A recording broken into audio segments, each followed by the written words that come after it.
Good evening, penny pinchers. Welcome back to the farm today, Saturday evening, the 26th of February.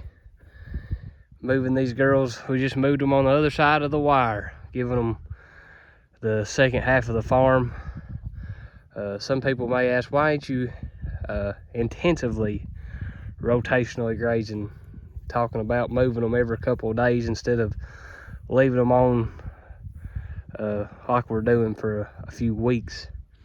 And the reason behind that is basically, it may be an excuse, or it makes sense in my mind.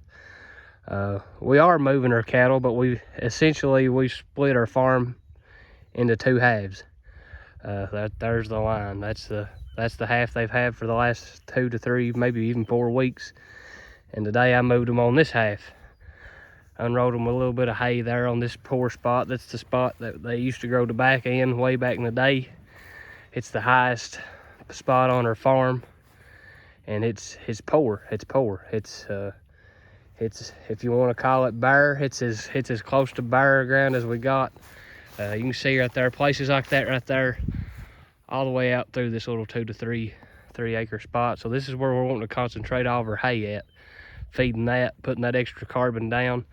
And I don't know if you can see it very good back through there on the other side of the fence. You can see all the manure pats, and that's just extra fertilizer is what that is. That's the reason why we do this.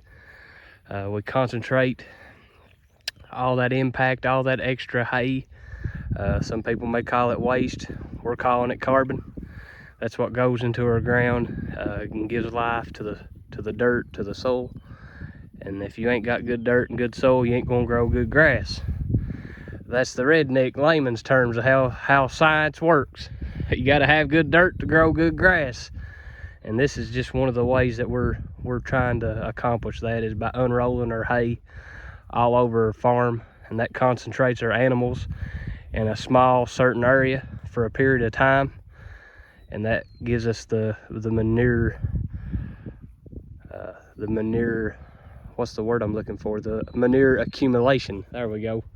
The manure accumulation in certain areas that we're wanting it in. But they've got, like I say, we've got the farm split in two, so they got approximately 30 acres, probably closer to 20. Take out the woods on this side of the paddock. So they got all this, and we've given them a little mineral today, just basic beef mineral that we get at our local Southern States. Shout out to them. That's the key to your grass-fed cattle, guys. If you got to have very good grass to supplement your cattle, and that's still no excuse to not put mineral out to your cows. They got to have it. Just a little. There's the mineral. It's just Southern States brand beef mineral. It's got everything in it. It's got the calcium, potassium, phosphorus, magnesium, all the good stuff. And right there's your old trick, guys. If you may not know it, if you got a rack on your side-by-side, them reels, they sit right there perfect. That right there is the handiest thing that I accidentally stumbled upon. I was watching somebody's YouTube video and they done that. So there's the tip for today. It's a place to store your reels. But these cows is enjoying it. They're doing good. And listen, guys, we ain't far from springtime. The birds is a singing out there, some poor ground. We're gonna try to get some hay on that. Yeah, this is where Pap, he grew his corn and his tobacco on this flat. And this flat they just come off of that we've been feeding hay on for the last couple of weeks. So it's pretty well depleted. It grows good grass, but as soon as the growing season's over with, it's pretty well gone. So we're gonna try to build that up with rotational grazing. But I wanted to step over this hillside here to give you guys a little sneak of what these cows is on, and kind of how we're getting by with only rotating our animals every few weeks. We got 1, 2, 3, 4, 5, 6, 7 head, I guess, to 20 acres right now. So that's why we're not growing nothing really. It's starting to come up a little bit, but not enough to matter really. But that's why we can leave our cows out and not intensively rotate them, I guess you could say. That's going to be their water source.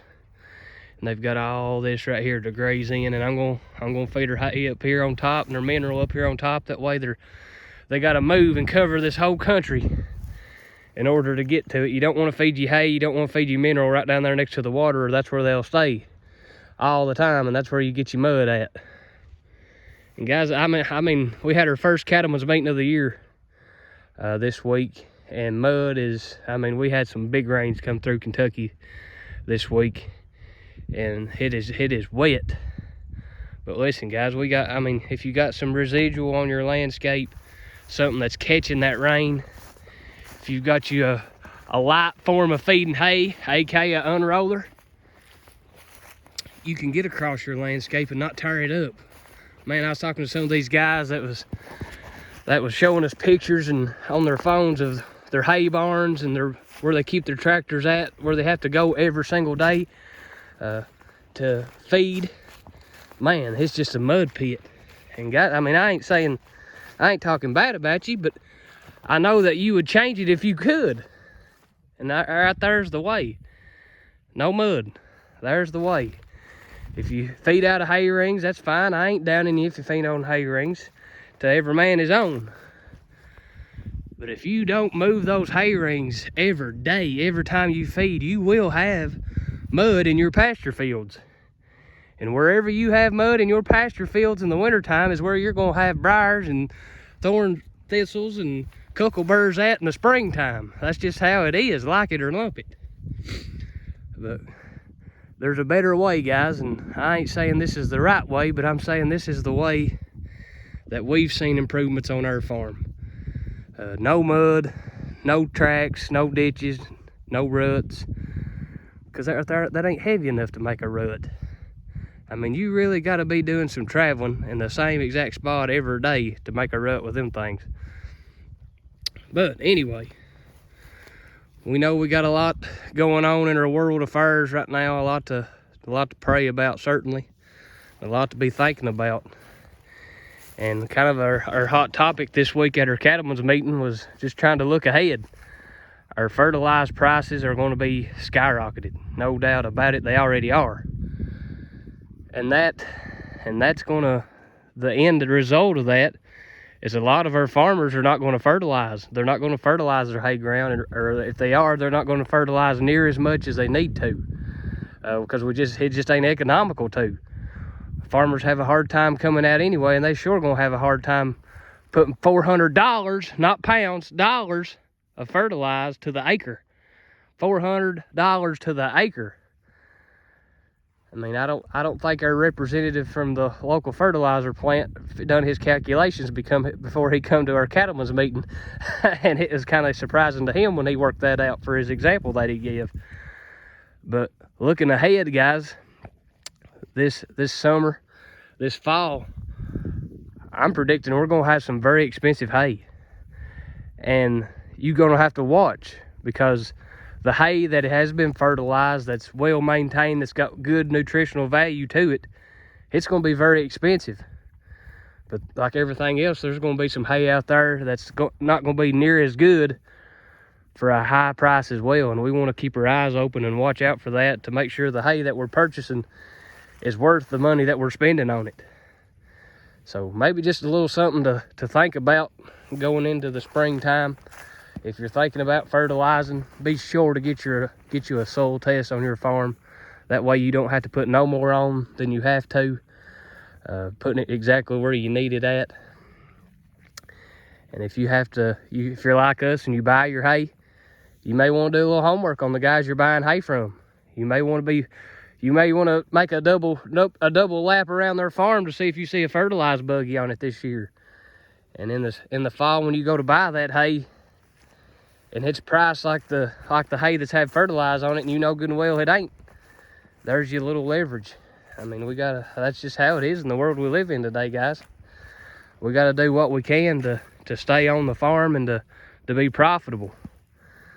But this right here, guys, this is the best way to be profitable in the cattle business, is by rotationally grazing your cattle. when the springtime, when the spring flush gets here, yes, we're going to start intensively grazing again. We're not going to have our farm split up into 2. We're going to be splitting it up into 15 or 20 different paddocks and doing every other day moves or daily moves, whatever the grass gives us. But just a little tip and trick, I'm going to get this hay rolled up on the unroller and take it and park it in the barn, and we'll bring it back out Wednesday and give them a little more. But in the meantime, guys, hope everybody stays safe. Keep the world affairs in your prayers, and let's look out for each other. We're all in this together. We're all on the same team. Enough of this fighting and feuding between fellow man. For God so loved the whole world. He didn't love just certain ones of us. He loved us all, and that's the way we're supposed to be too. Guys, have a great day. Have a great weekend, and happy farming.